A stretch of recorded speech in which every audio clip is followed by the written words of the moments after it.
You already knows my name. My name is Macaulay, and I will be facilitating today's session titled How Cybercriminals Exploit Human Psychology. We are going to be understanding social engineering and phishing attacks. So the slide is on the screen. I'm very sure you all can see the slides. So we are going to be taking it slide by slide. We are going to, create the awareness and teach ourselves. We are going to know better how to, detect phishing attacks, how to detect that. Because when it comes to social engineering, we are talking about hacking humans right now. We are not hacking computers. We are hacking humans. Now, okay, so before we begin, I would like to ask a simple question. So how many of us have ever received a suspicious email, text message, phone call, or WhatsApp message? Has anyone ever received such before? You can indicate. Yes, sir, I have received often. Yeah, okay. Okay, so the thing is, sorry, I think my network I'm coming, sorry. Okay, sorry for that. Sir, your voice is not coming properly. Can you hear me now?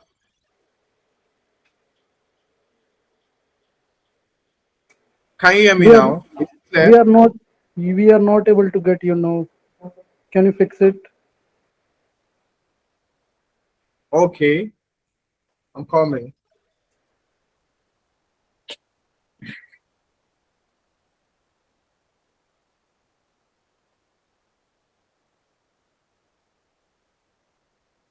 Can you hear me now? Is it clear now? Yes, sir. It's clear now. Okay. Thank you. So, as I was saying, I said most people have. Now, there's something interesting. Most people have received suspicious emails, text messages, phone calls, WhatsApp messages. Most people here have. I'm very sure everyone here has received. So now, here's something interesting. Many successful cyber attacks today, they do not begin with malware. They do not begin with firewalls. They do not begin with advanced hacking tools. They begin with people. They actually begin with people. Attackers understand something very important. Technology can be difficult to bypass, sometimes very difficult to bypass. But humans can be manipulated, actually. Humans. So today's session will help us understand how cyber criminals exploit human behaviors, emotions, trust, and decision making. So by the end of the session today, you should be able to understand what social engineering is, how phishing attack works, why people fall victim, real world examples with recent incidents, practical ways to protect yourself and your organization. So let's head on to the slide. So the first page here is talking about the title of this session. It's how cyber criminals exploit human psychology. So we're going to be understanding social engineering and phishing attacks. So now, introduction. We're going to define what social engineering is. Now, social engineering is the psychological manipulation of people into performing actions or revealing confidential information. Now, the key point here is that attackers often target humans instead of systems. That's instead of computers, they target humans because humans are easier to manipulate. Actually, humans are what? Easier to manipulate. Now, the thing is, this definition does not mention hacking systems. It mentions manipulation of people. Think of it this way. If a criminal wants to access to your house, if he wants access to your house right now, a criminal wants to come and steal in your house. Now, there are two options for him. Number one, he breaks the door. That's option one. Then option two, it will convince you to open the door yourself.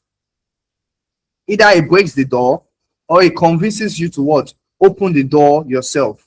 Now, most cyber criminals prefer option two.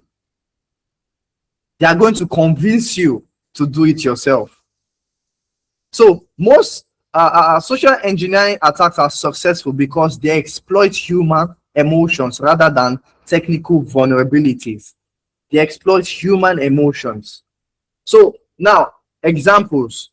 Back to the slide. Examples. We have clicking malicious links, sharing passwords, revealing OTPs, that's one-time passwords, downloading malware. Most of us download from, maybe we receive messages to go to this site, we have a gift, or they send a message to your email to download something, and most of us go ahead to download it. Now, let's look at the third slide. Why humans are the weakest link? Now, when people hear the phrase, humans are the weakest link, it's not meant to be an insult. No, it simply means humans are emotional and predictable. Humans are emotional and predictable. So attackers, they exploit your trust, they exploit your fear, they exploit your curiosity, they exploit urgency, they exploit greed, they exploit authority. Now we're going to be explaining this one by one. As I said, I'll go again. They exploit your trust, they exploit fear, they exploit curiosity, urgency, greed, authority. They exploit this. Now, just think about this. Imagine receiving a message saying your bank account will be restricted within the next 30 minutes unless you verify your identity. Now, believe you me, most people immediately feel panic. And once panic takes over, critical thinking reduces. You thinking critically. That is exactly what attackers want. They want you to stop thinking critically. Do you understand? Okay, so we are going to be moving to the next slide. So let's explain each of them. Now, for the authority, now let's look at an example. Pretending to be Microsoft. You receive an email from Microsoft, from bank officials, from HR departments, CEOs. Actually, you will want to believe them. There's a certain level of trust you have. Oh, I have a Microsoft account. I use Microsoft. So this is an email from Microsoft. You just trust whatever they send to you. So most the triggers, common psychological triggers are what? Authority. Now the second one is fear. For example, the example I just read now, your bank account will be restricted within the next 13 minutes unless you verify your identity. Most people panic. Now, fear. And now there's urgency also in that example. That's the previous example I gave. You can see it on this slide. Your account will be suspended in 30 minutes. 30 minutes, urgency. Your account will be suspended. That's what? Fear. In 30 minutes, urgency. So you can see that the fear, account suspension, security alerts, legal threats, urgency, act now, limited time, immediate verification required. Now, curiosity, salary review. Once you get a mail that your salary is going to be increased, you should click this link, stuff like that. Promotion list. This is the list of people that were promoted in your company. You've been expecting a promotion. You click the link. This is a confidential document. You are meant to see this alone. Out of curiosity, you want to click the link to download the document. Do you get it? So now let's understand phishing attacks. We are going to the next slide. We're going to be understanding phishing attacks. Okay, so what is phishing? We are not talking about the fish, the animal fish. No, this is the phishing. Now, phishing is a cyber attack where attackers impersonate trusted entities to steal information. Now, what's the goal of the attack? Credentials, bank informations, personal data, corporate access. These are the stuff they want to steal. So they are not stealing physical objects. What they are trying to steal is what? Data. They are trying to what? Steal this data. Now, the reason phishing remains effective is because it combines technology with psychology. Technology plus psychology. Now, the technology delivers the message, psychology convinces the victim, and most times it works. It works most times. Now, we're going to be looking at the types. We're going to be looking at the types of phishing. Now, we have email phishing, which is very, very common. We have smishing, that's SMS phishing. We are going to be looking at examples of this. Now, for the email phishing, we have fake Microsoft login page. For the smishing, that's SMS phishing, we have your bank account has been restricted, stuff like that. Sent to your SMS. You really want to reply by clicking the link or doing whatever they ask you to do. Now, we have phishing, that's voice phishing. Fake bank representative calling you, telling you that, oh, this and this, they can call you thinking, okay, they already know your bank. They already know you bank with a particular bank. They already know you have an account with them. So they are going to call you as a bank representative from that bank.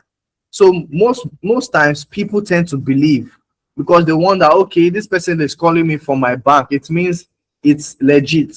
So most times they use that. We have spear phishing. Now this one is a personalized attack targeting specific persons. I've seen this person. I know this person has what I want. I'll go and make a lot of research on this person and think about how to penetrate this person, how to hack this person. Now, I'm not thinking about how to hack his system or his computer. I'm thinking about how to hack the human. Now, let's continue. I just want to be sure you can still hear me. If you can hear me, you can just, maybe say hi on the chat or give a thumbs up. If you can hear me, please. I want to be sure you can hear me and you're following. No, sir, we are able to hear you. Continue. Okay. Thank you. Okay. So now let's look at anatomy of a phishing email. The anatomy of a phishing email. Now, let's break it down. We have fake sender. We have suspicious links. We have urgent language. We have attachments, spelling mistakes. But the thing about spelling mistakes is that was then. Nowadays, where people use AI to craft messages, I don't think we have spelling errors anymore. Back then, years back, that was part of the indicators that this is a phishing email. They make mistakes in spelling. But using AI tools right now, I don't think that is applicable anymore, except the cyber criminal doesn't know how to use AI. Now we have spoofed domain. For example, we have two emails here. We have Microsoft-support.com. Then we have Microsoft.com. Now, which one will you go for? Which one will you believe the more? It's actually the second one.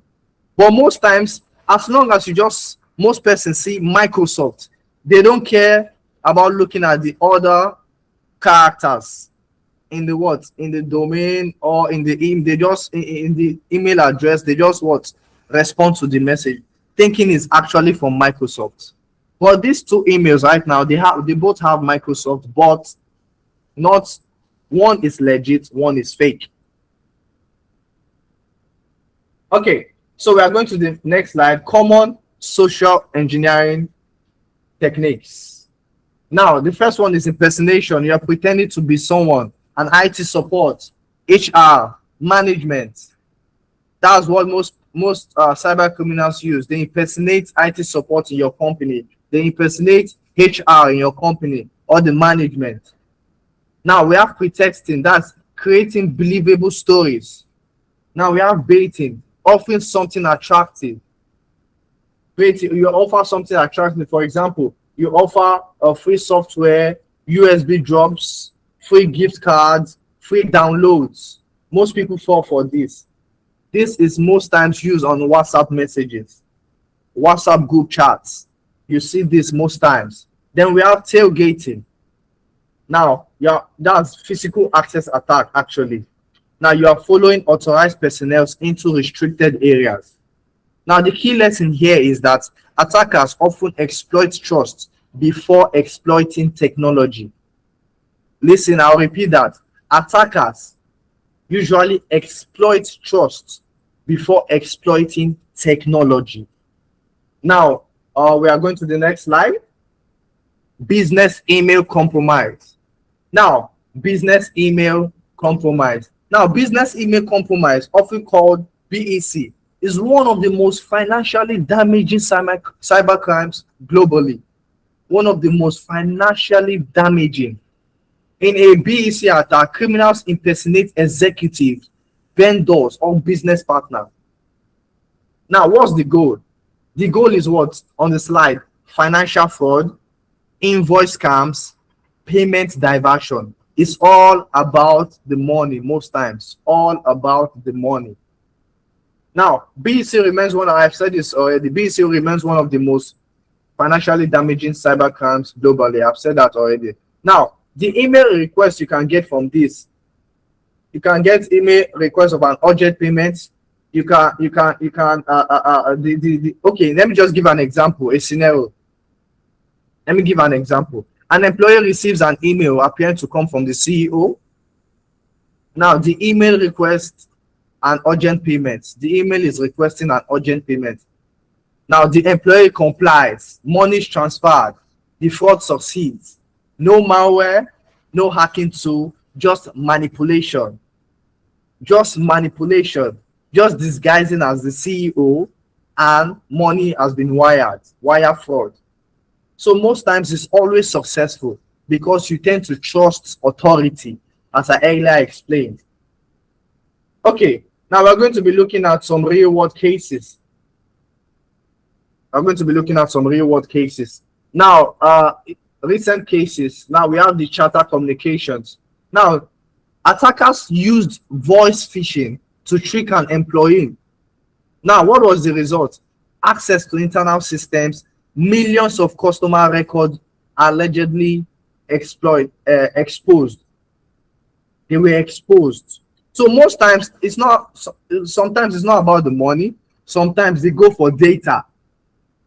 They want to what? Steal customers' data, customer credential. Now the lesson we learn from this is one manipulated employee can be an entry point. A manipulated employee can become an entry point. It seems someone raised his hand. Is it a question or was that a mistake or a question?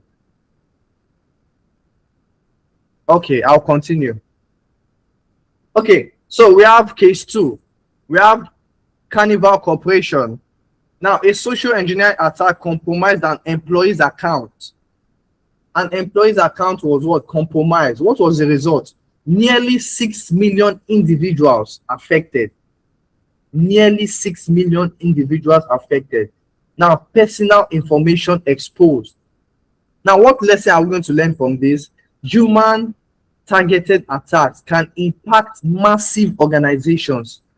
That's why the word humans are the weakest link.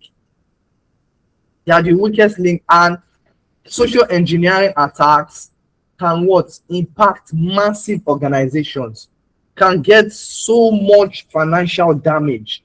Social engineering, hacking humans and not computers. Now let's continue.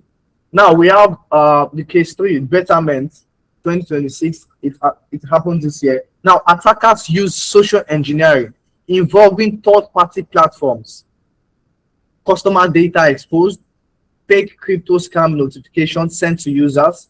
Now that's why as a company, if you have a third-party organization, there should be third-party risk management done, a proper one done. Because once that organization is attacked, is hacked, you can also be affected. So before you go into business with any organization, a third-party risk management assessment must be done properly. You are going to look at their records. You are going to look at their history. You are going to look at how strong their cybersecurity systems are. Everything, because this one now happened involving third-party platforms. Now, let's go to the case 4. Now, Microsoft phishing abuse investigation. Now, attackers abuse Microsoft system to distribute phishing messages. Now, what lesson can we learn from this? Even trusted brands and platforms can be leveraged in phishing campaigns.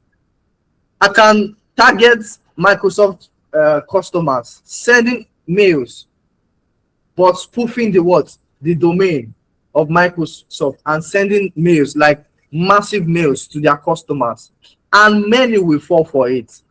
Many will fall for it because most times the first thing they look at is the content, and once there's urgency and there's fear, for example, the example we saw, that your bank account is going to be this within 30 minutes, click this link to act now, stuff like that. Now, most times, once you just see Microsoft, but even going to the address and you click it and you check the address and you see Microsoft, most times people still fall for it.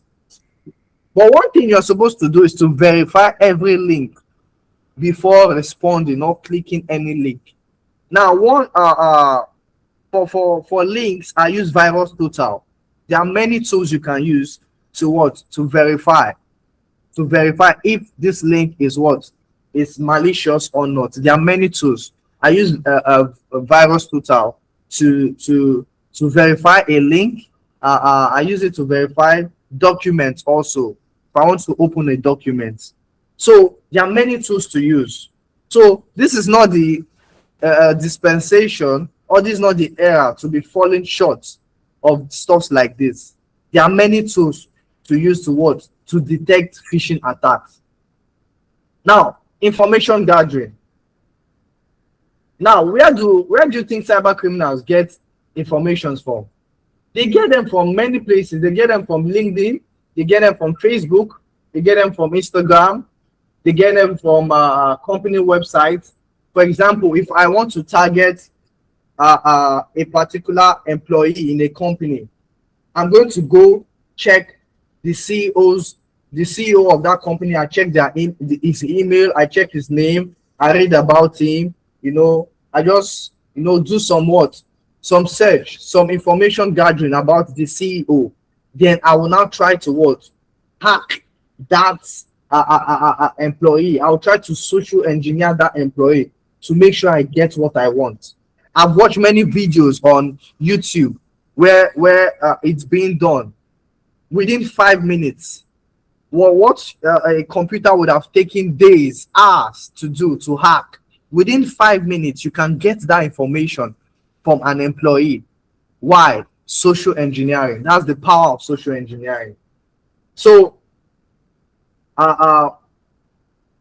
let's continue. Now, one problem is the danger of oversharing. That's the oversharing risk.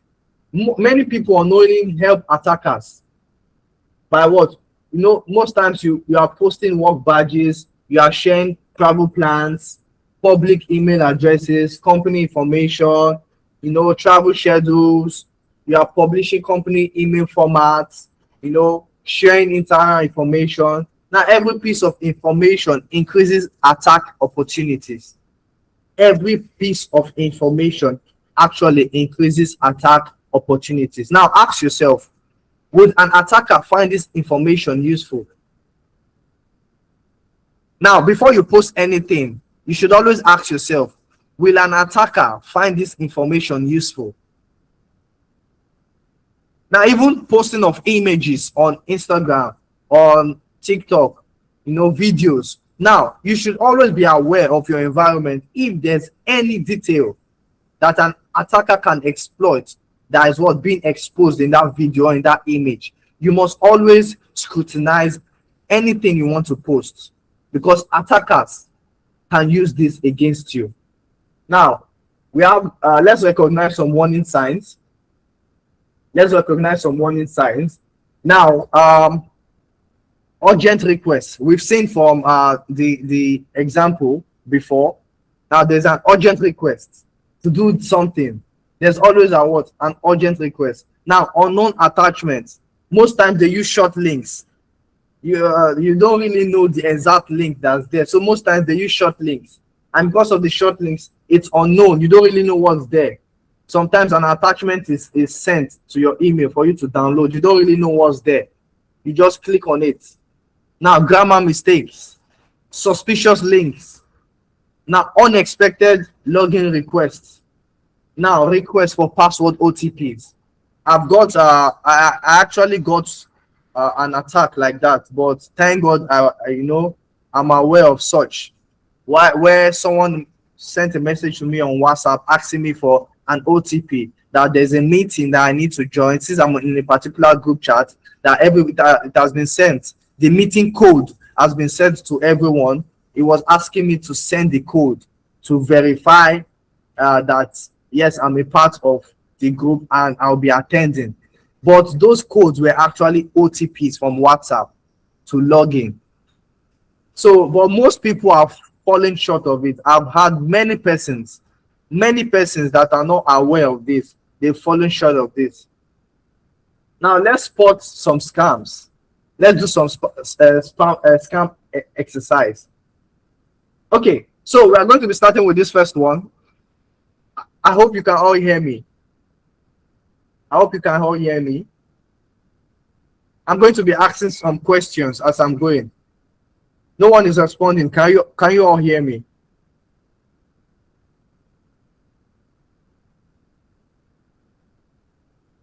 Can anyone signify? Can you all hear me?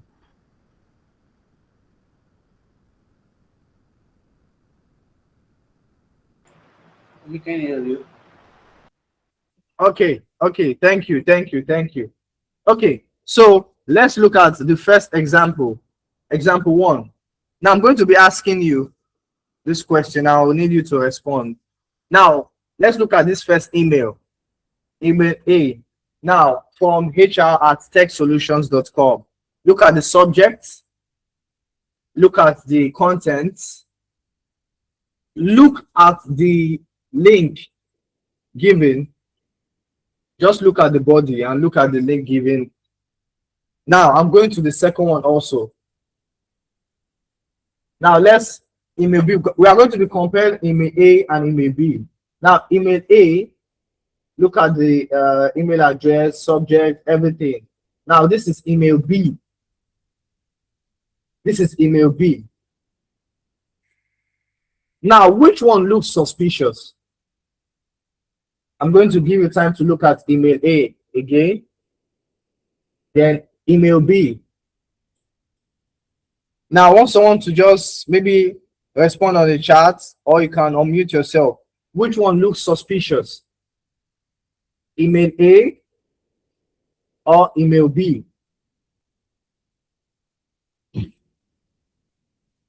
Yeah, I'm waiting for your response from someone. Email A or email B? Which one looks suspicious?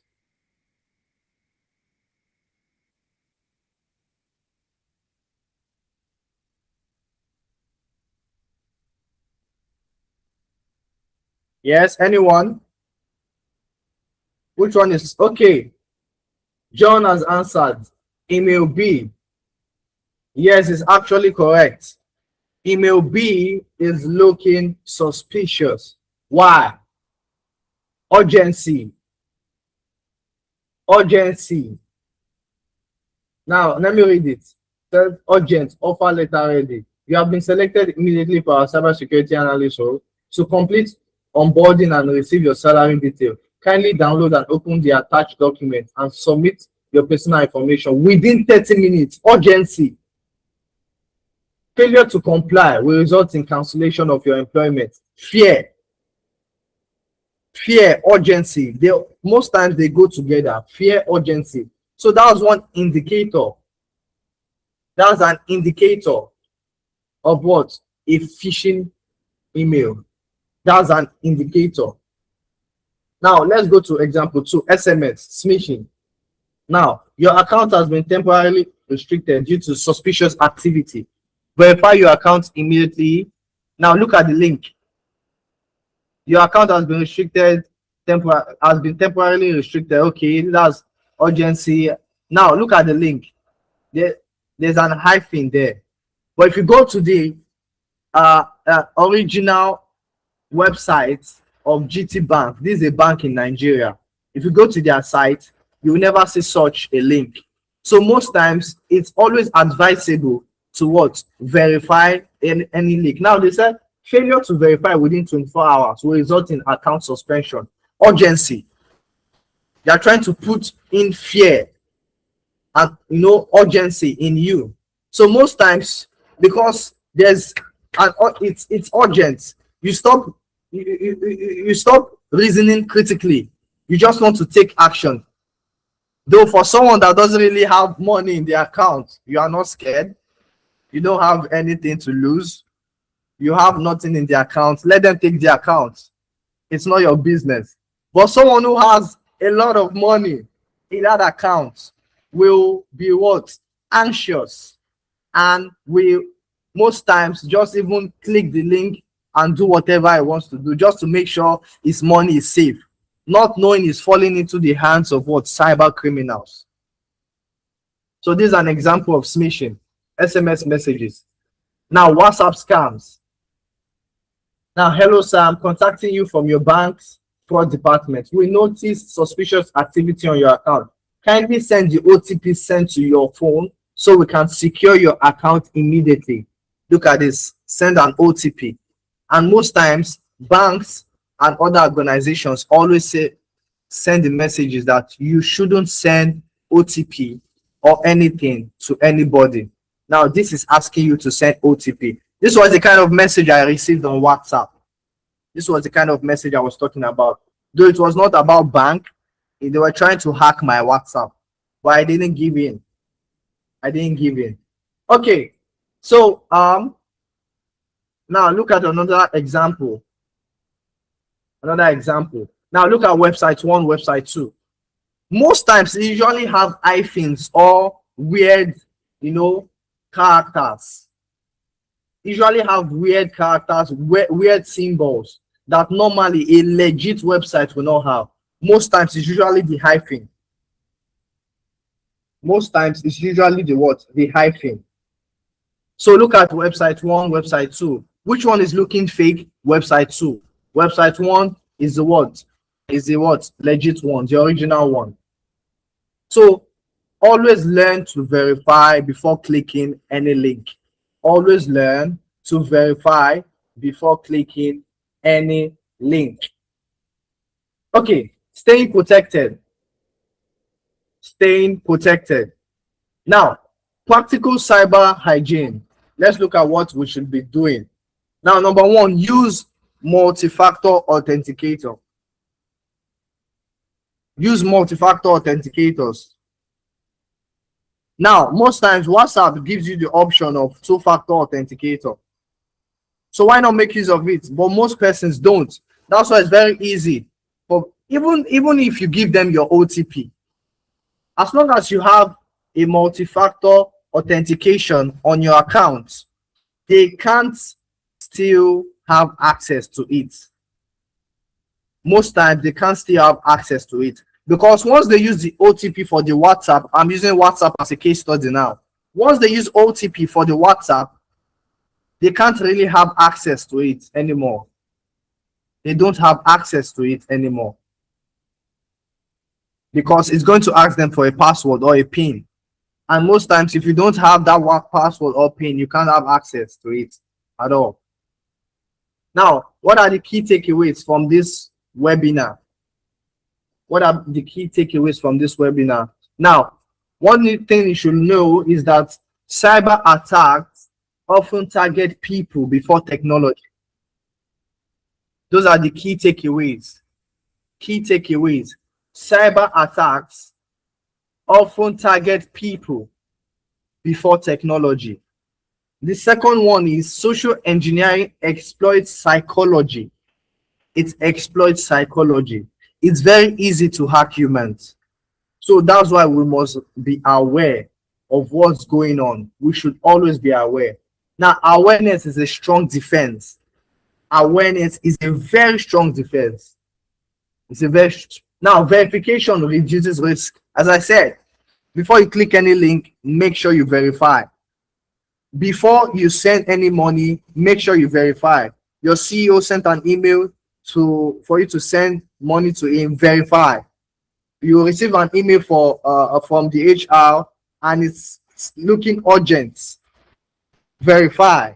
You get an email from the IT support in a company and it's looking urgent, verify. It's always safe to verify.